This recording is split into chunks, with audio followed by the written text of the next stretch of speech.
ये क्वेश्चन क्या कहता है कि in Young's double slit experiment with light of wavelength lambda is equal to 600 nanometre intensity of central fringe is I naught. तो ठीक है भाई, पहले अपन क्या करते हैं, पहले अपन शांति से एकदम बना लेते हैं एपरेटस। ये केस किसका है, यंग्स डबल स्लिट का है, तो दो डबल स्लिट बना दिया। ठीक है, बीच में बना दिया सेंट्रल लाइन, सीधा रहना चाहिए भाई। तो ये हुआ सेंट्रल लाइन। अब देखो क्या बोल रहा है कि यंग्स डबल स्लिट लाइट की जो वेवलेंथ है, मतलब कि लाइट की जो वेवलेंथ दी गई है वो है 600 nanometre. Intensity of central fringes I naught, मतलब कि ये सी पॉइंट पे इंटेंसिटी की जो वैल्यू है वो क्या है, आई नॉट है। तो इससे आपको क्या पता चलता है, इससे आपको ये पता चलता है कि आई रिजल्टेंट का जो हम लोग को फॉर्मूला पता होता है वो होता है 4i, मतलब कि आई मैक्स है। ठीक है, ये आई मैक्स की वैल्यू है कॉस स्क्वायर पाई बाई 2। तो हमको सेंटर पे जो वैल्यू गिवन है वो आई नॉट है, और ये हो जाएगा 4i के बराबर। क्यों क्यों 4i के बराबर, क्योंकि जब सेंटर पे बनता है तो यहाँ पे सेंट्रल ब्राइट फ्रिंज पे डेल्टा एक्स की वैल्यू जीरो होती है, तो फाई की वैल्यू भी क्या होती है, जीरो होती है। तो जब कॉस की वैल्यू हम जीरो का स्क्वायर करेंगे तो क्या मिलेगा, I not is equal to 4i। तो ये हो गया अपना पहला इक्वेशन।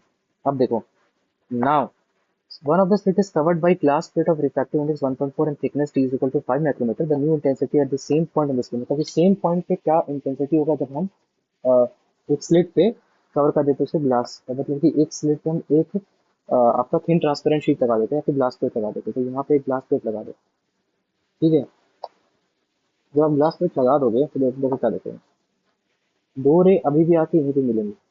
ठीक है, ये हम मान लेते हैं स्लिट S1, ये हो गया आपका स्लिट S2, दोनों यहाँ से मिले। और ये क्या है, एक ग्लास प्लेट जिसका म्यू का वैल्यू क्या गिवन है, म्यू का वैल्यू गिवन है 1.4। थिकनेस की वैल्यू क्या गिवन है, थिकनेस की वैल्यू गिवन है 5 into 10 to the power minus 6 metre. तो ठीक है, अब डेल्टा एक्स की वैल्यू जीरो नहीं होगी, अब डेल्टा एक्स की वैल्यू क्या हो जाएगी, क्योंकि हमने क्या करा है, एक थिन फिल्म लगाया है। क्या लगाया है, थिन फिल्म। उसके कारण क्या आएगा, ओपीडी, ओपीडी यानी ऑप्टिकल पाथ डिफरेंस, यानी डेल्टा एक्स की वैल्यू क्या हो जाएगी, म्यू माइनस 1। तो अब इस थिन फिल्म के लगाने के बाद हमसे इंटेंसिटी की वैल्यू पूछी गई है। तो इंटेंसिटी की वैल्यू निकालने के लिए आपको क्या पता होना चाहिए, फाई पता होना चाहिए। फाई पता निकालने के लिए आपको डेल्टा एक्स पता होना चाहिए। वही डेल्टा एक्स को हमने क्या रखेंगे, म्यू माइनस 1। ठीक है, तो देखो अब म्यू की वैल्यू क्या थी, 1.4 माइनस 1। थिकनेस की वैल्यू क्या थी अपने पास, देखो 5 into 10 to the power minus 6,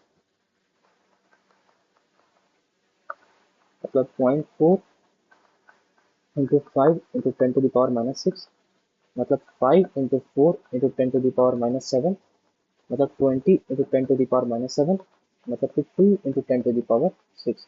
तो ये आ गया आपका डेल्टा एक्स का वैल्यू। तो अब देखो, अब डेल्टा एक्स निकल गया, तो हमसे निकालते हैं five.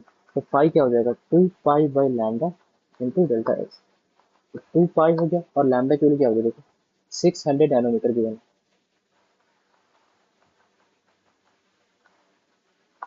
12 into 10 to the power minus 6, तो हो जाएगा 2 pi 6 into 10 to the power minus 7। ठीक है, और ऊपर क्या है, 12 into 10 to the power minus 6। तो काटो उसको फटाफट, 6 और 12 10, 40 पाई। पाई की वैल्यू आ गई 50 पाई।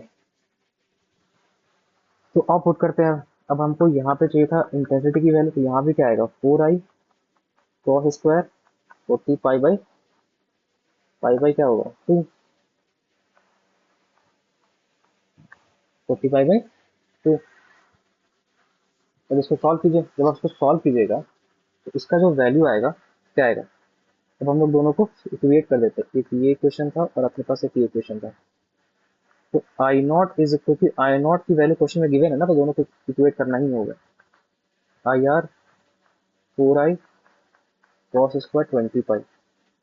ठीक है, अपने पास ऑप्शन किस टर्म में है, आई है, आई नॉट बाई 4 है, आई नॉट बाई 2 है। तो ठीक है, और हमने कहीं गलती नहीं करा, एक बार बस चेक करिए। अरे यार 5 4 20 है,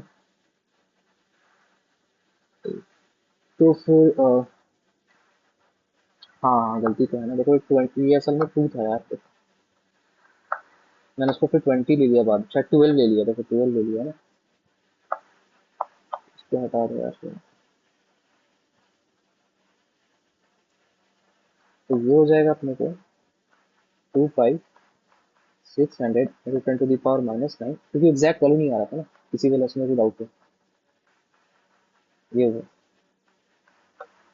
और 3 4 पाई × 10⁻³ कटा कटा, एक जीरो बचा, 2 2 4, 2 6, 2 पाई/3।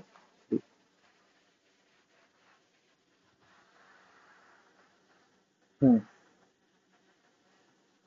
2 पाई/3 आ गया। और कहीं मिस्टेक नहीं कर रहा था, एक बार देख लिया आप, तो बाद में दिक्कत हो जाता है फिर। 10 to 2 पाई हो गया, 2 × 10⁻⁶ हो गया, 10⁻³ हो गया, और यहाँ से आपका 2 जीरो कटा और 1 जीरो बचा, 2 पाई/3। तो ठीक है, क्या आ गया अपने पास? 2 पाई/3 है, पाई की वैल्यू हो गई 2 पाई/3। अब इसको पुट कर दो,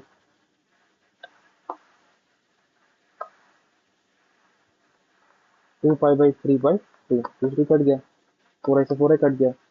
तो I0/I रिजल्टेंट का जो वैल्यू मिलेगा अपने को, 1/cos² पाई/3। तो आई रिजल्टेंट का जो वैल्यू मिला, मतलब कि सेंटर पे ही वैल्यू, लेकिन कब? जब हम एक थिन फिल्म लगा दिए इंटेंसिटी, मतलब थिन फिल्म लगाने के बाद इंटेंसिटी पूछा था। तो ये I0 हो गया cos² पाई/3, मतलब ये cos60 की वैल्यू। I0 cos60 की वैल्यू क्या होती है? 3/2, नहीं, 1/2 का स्क्वायर। तो इसका वैल्यू क्या आ गया? I0/4। तो आई रिजल्टेंट मतलब कि इंटेंसिटी रिजल्टेंट थिन फिल्म लगाने के बाद क्या आ गया? I0/4। ट्वेल्व का जो कौन सा आंसर सही हो जाएगा देख लो। I0/4 है, 3/4 है, I0 है, तो ये हो जाएगा पहला। तो ये क्वेश्चन क्या हो गया? सॉल्व हो गया। ये भी क्वेश्चन कहाँ था? ये भी क्वेश्चन आपका SRG का क्वेश्चन।